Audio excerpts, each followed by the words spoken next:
Good afternoon, everyone.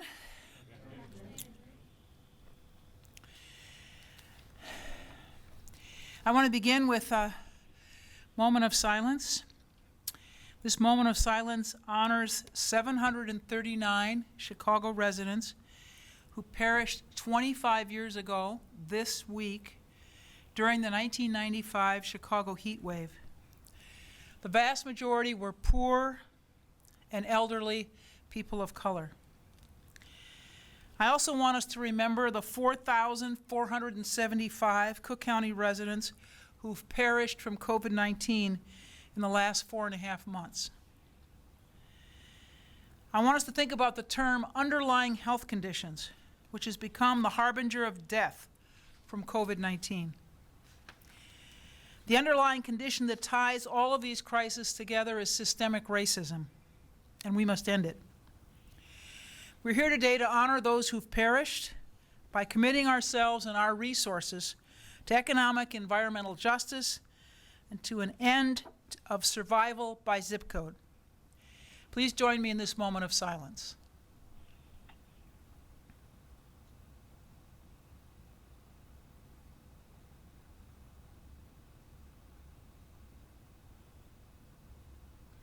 The 1995 Chicago heat wave was a stark reminder that a person's race and zip code were the most critical factors in determining their ability to survive this natural disaster. The key difference between neighborhoods that experienced higher death rates and those that did not was social infrastructure.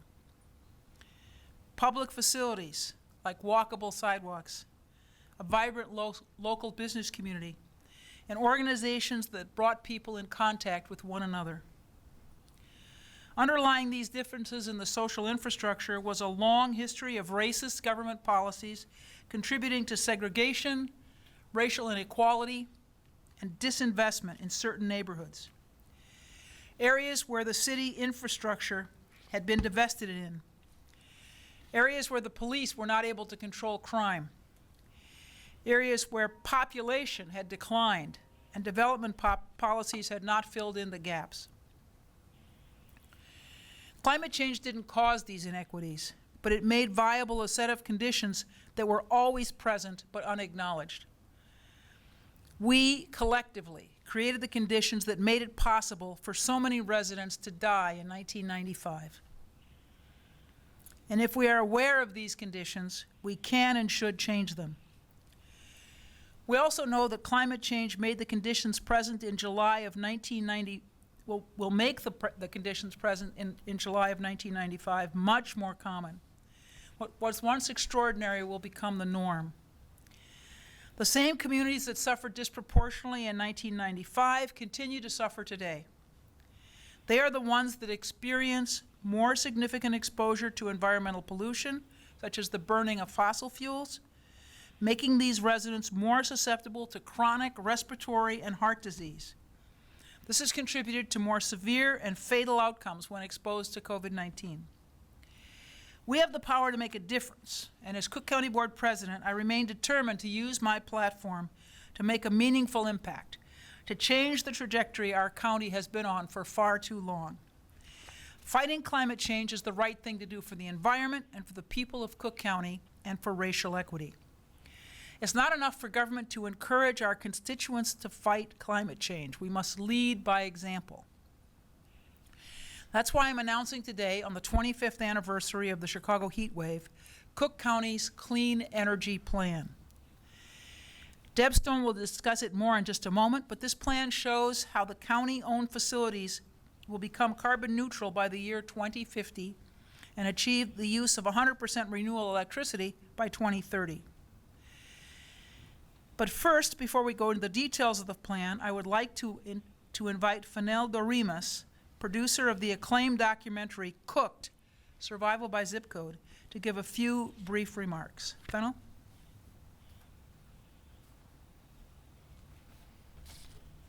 Good afternoon. Good afternoon. And thank you so much for having me on this important day. My name is Fennell Dorimas, and I'm the producer of the documentary film Cooked, Survival by Zip Code. I'm deeply moved to be here My colleague, friend, collaborator, producer-director Judith Helfand is in New York City and wishes she could be here as well. Today marks the first day of the 25th anniversary of the 1995 Chicago heat wave, during which 739 Chicagoans perished.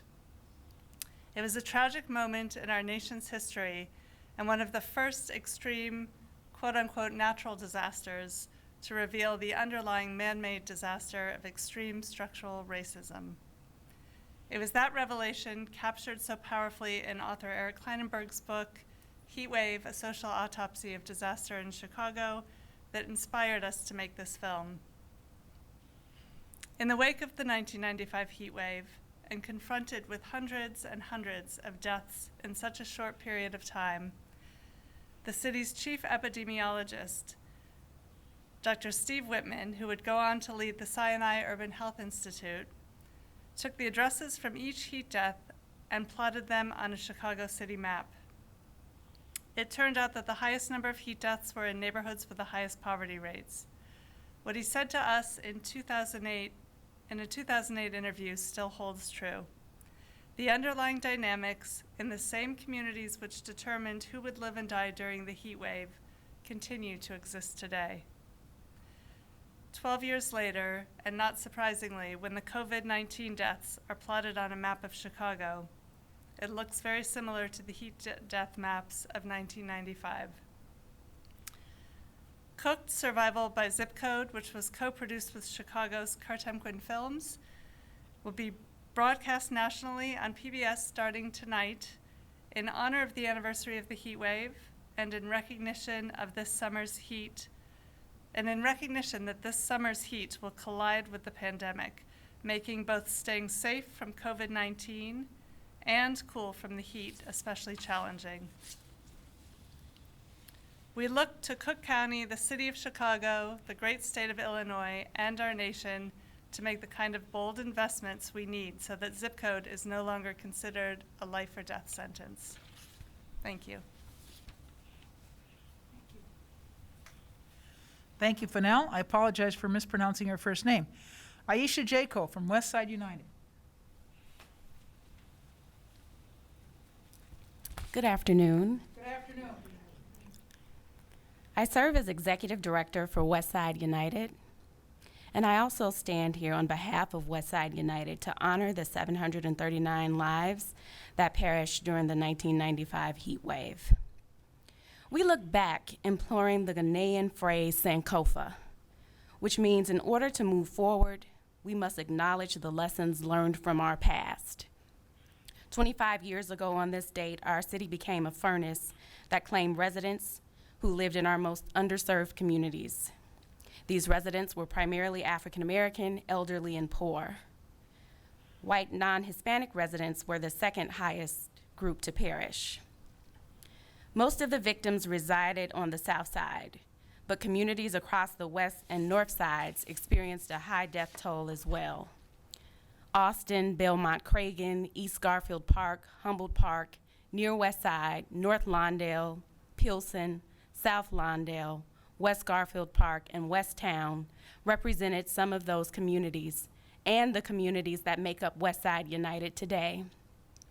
We formed in 2018, 23 years after the heat wave, to address the inequities related to social drivers of health across 4 domains.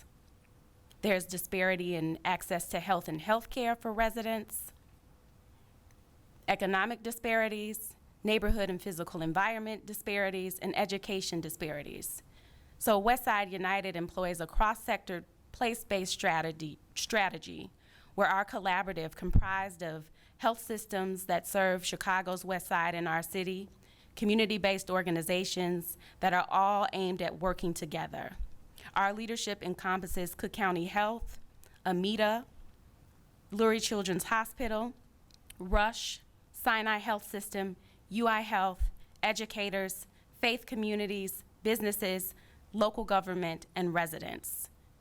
We work together to reach our aim of decreasing the 14-year life expectancy gap between where we stand today in Chicago's Loop and 10 Westside communities by 50% by 2030.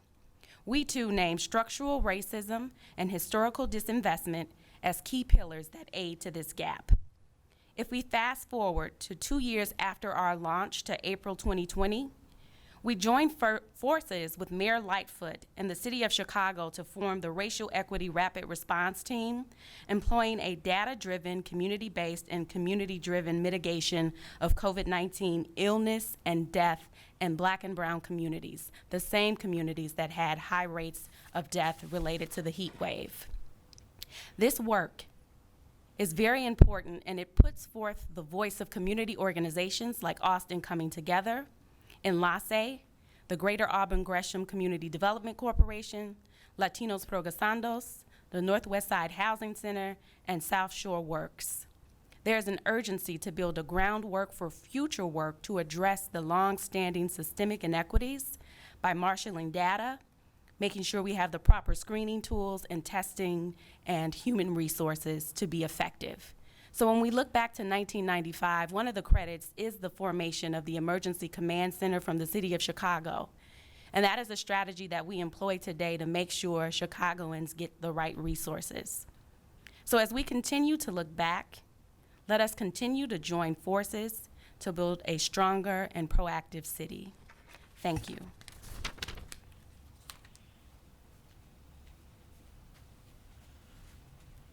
And now I'd like Debra Stone, Director of Cook County Department of Environment and Sustainability, to say a few words. Thank you, Madam President, and good afternoon. And Good afternoon. First off, I want to acknowledge President Preckwinkle's leadership on fighting climate change. One of the 6 pillars of her policy roadmap, which was a comprehensive policy-driven strategy plan for offices under the President, is sustainable communities. Since she took office in 2010, the county has already reduced greenhouse gas emissions from county facilities by 30%, primarily through energy efficiency. But the Intergovernmental Panel on Climate Change has recommended new, more stringent greenhouse gas reduction targets in late 2018 to avoid the worst impacts of climate change. President Preckwinkle responded by sponsoring a resolution passed by the county board setting new goals for county facilities that acknowledges how urgent we now understand, based on the latest science, fighting climate change to be. The goals are reducing carbon emissions 45% by 2030 from our baseline year of 2010. This goal pushes the most reductions into the early years and makes us take the biggest bite of our greenhouse gas emissions very quickly. It's a steep target to meet, but it's important because we're already feeling the effects of climate change, and climate change is now projected to have worse impacts than we thought even a few years ago. The second goal is to become carbon neutral in our county facilities by the year 2050. Carbon neutral means the amount of our carbon emissions is not only lowered, but what remains is offset or balanced by clean energy sources. In addition, President Preckwinkle called on staff to develop a plan so that we will be using 100% clean energy for county facilities by 2030. That means generating or procuring low carbon resources, including wind energy, solar energy, and geothermal and the like, for all electricity used in county buildings. Our goals and our plans to reach them are detailed in the county's Clean Energy Plan. We think they're reasonable and achievable. As you'll see, the plan relies on common sense actions and on technologies that exist today. Not only will this plan guide the county to carbon neutral facilities, but we think the analysis we went through to build this plan is one that other local governments as well can replicate, and we look forward to sharing our process as we release the plan today. Thank you. Jamie Meyers, who's Energy Manager for the Bureau of Asset Management in the county. Thank you, Madam President, for prioritizing climate change in your policy priorities. My name is Jamie Meyers. I'm the Energy Manager for Cook County, and I want to give you a brief overview of our plan. The plan is broken into 4 sections, which include reduce, maintain, renew, and support. We say that the least expensive and the cleanest unit of energy is one that you don't use. That is why the reduced actions of the plan are expected to account for 62% of the greenhouse gas reductions needed to meet our carbon neutral goal by 2050. These reduction measures will come through capital improvements such as energy efficient lighting, HVAC upgrades, and other capital improvements to our facilities. Once we make these reductions, it's imperative that we keep these reductions in place. This is where the maintain section comes into play. Maintain will monitor energy use and work with employees and building operators to ensure efficient operations. We also expect to find additional reductions through this energy monitoring. Maintain is expected to account for 25% of the greenhouse gas emissions needed to reach our goal. Renew is the creation of clean energy. This will be a mix of on-site solar, renewable energy power purchase agreements from off-site solar or wind, as well as renewable energy certificates and energy storage. The county will also explore giving priority to local projects that create jobs and help communities achieve more resilient electrical grids. Use of renewable energy is expected to account for approximately 12% of the greenhouse gas emission reductions that we seek from county facilities. The final section of the plan is support. These are the policies and procedures needed to execute the other tracks, such as new building standards that prioritize energy efficiency, considering solar potential on any new construction or property acquisition, or giving departments incentives to save energy.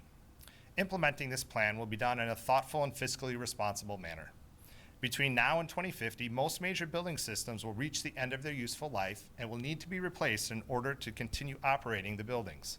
When these replacements come due, we will choose options that maximize energy reduction and in turn reduce energy and maintenance costs. This approach will help us optimize capital investments to provide the best return for taxpayer dollars and help meet our carbon neutral goal. Although we are releasing the plan today, we have already started implementing elements of this plan. We are currently preparing a request for proposal to install solar energy systems at the Skokie and Markham courthouses, as well as the Cicero Records Center. We have analyzed about 25 county facilities where installation of on-site solar energy is feasible, and we will look at rolling these projects out as rapidly as possible in coordination with other capital projects, such as roof replacements. We recently sent 6 county electricians to solar training in order to prepare them to maintain, operate, and repair photovoltaic systems that are on our facilities. We've developed green building standards that include performance-based design, solar-ready buildings, and other efficiency standards that will be applied to all capital projects. And we have already begun in-depth building energy audits and energy modeling of county facilities to help us target our energy efficiency investments. Overall, this plan is a flexible framework that will allow the county to minimize utility costs, lower our maintenance expenses, and achieve our carbon reduction and clean electricity goals through timely and thoughtful planning. Thank you.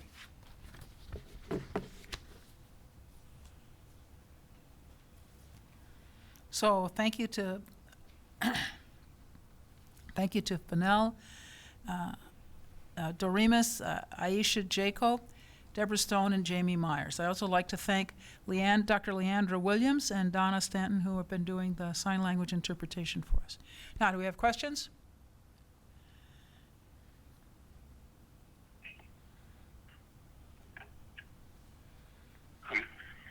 Okay, hi, this is Craig Delamore at BDM Radio. I guess I'll start. Good, Craig. And hello. I guess the first question is, given that you, the goals are obviously ambitious, but the question is how much will it cost to convert the existing systems that you have to either these new forms of energy or to systems that reduce the amount of emissions that there might otherwise be? So how much will it cost to convert the systems to more efficient? Yes, go ahead. Make our systems more efficient. How's that? This is Debra Stone again. So let me tackle that in 2 pieces. One is the energy efficiency piece, and given the plan that we've outlined, we think we will be replacing most equipment when it is at the end of its useful life anyway and will need to be replaced. And each investment will go through a financial, obviously, as well as a technical analysis, and we would expect most of those extra increment of investments in more efficient equipment to also result in utility bill and energy savings. It could be in the first year, it could be over a few years. Renewable energy is the same thing. Mr. Meyers mentioned 25 facilities that we're looking at putting solar energy. Those are the facilities on which we think it makes not only technical but financial sense. Renewable energy is similar. Think about putting solar panels on your house. You do it because while you make an upfront investment, because your power costs are lowered, after a couple of years, you've paid back your investment, and after that time period, you're essentially recouping more than your initial cost. So the plan does not have a cost number in it, but we have gone through some fairly detailed analysis about structuring the investments over time in this fashion, and that's why we're discussing it as an investment that's also going to result in basically, well, also will make financial sense for the county. Now, as each investment goes forward, as I said, there will be a financial investment, and each one will have to be unpacked. There will be costs, there will be public discussion at the board, and so forth. I don't know if you wanted to add anything to that. Okay, Craig? If I can ask a follow-up, can I ask a quick follow-up, and that is, where will the initial upfront money come from? Is that going to be bonding because you know you're going to recoup it later, or is this going to have to be an expenditure from the board, from your budget that's already strained? All right. I'm not sure, Deborah, if you're the person who should answer this, but the question is, where will the initial upfront dollars come from? Will it come from bonding or operating expenses? All right, Jamie. This is Jamie Meyers. So because these are all improvements to our facilities, these will come from bonded dollars as part of our capital improvement program. If you go and you look into our budget for this year, you'll actually see areas where we've already applied for money for energy efficiency projects. So as I mentioned, we've already started this. So this will not come out of our operating budgets. Thank you. All right. Is there anyone on the line besides Craig? Yeah, hi, this is Rachel. Yes, Rachel. Good afternoon. Good afternoon. I guess, can you talk about how you view the county's environment plan, addressing the survival by zip code problem we see time and again in these sorts of crises? Okay, let's see if I've got this. How do the county's environmental plans reflect, Or address, rather. address, thank you, survival by zip code? You take that? Thank you. This is Debra Stone with the Department of Environment and Sustainability. I'd like to mention a couple of things, but I'd also like to refer you to a document that the President released in May, which was her comprehensive response to the COVID crisis and how to look forward in terms of assuring that we take a racial equity lens to everything the county does. And in that document, you will find specific responses that the county is undertaking, not just in the environmental area, but in the health area, in the criminal justice area, and in everything that the county does. So I think I will mention just a couple of things in specific. One is that we have implemented a program that was not present in prior administrations to clean up contaminated brownfield sites. We are working in places such as Chicago Heights, Sauk Village and Ford Heights on the far south side. We're working in Maywood and Bellwood on the west side and other places. And the goal is not only to clean up toxins that are present in the environment because of the industrial and racial injustice and environmental injustice history in those neighborhoods, but to get those properties back on the tax rolls and have them be the site of jobs for their local communities. We are also in the process of looking at the data on environmental contamination and overlaying that with social and economic justice factors, and working with departments across the county to see how we can use that to plan for services not only in the environmental field, but in other fields that the county operates in, so that we can comprehensively work together to address these past environmental injustices. Thank you. Rachel, do you have any further questions? I don't. Thanks for your time. Thank you. Is there anyone else on the line besides Craig and Rachel? Yeah, this is Alice. Oh, hi, Alice. Hi, my question is, what initiatives are the county doing this summer to get ahead of anticipated heat waves? Okay, initiatives to get ahead of heat waves. Jamie, do you want to try that one?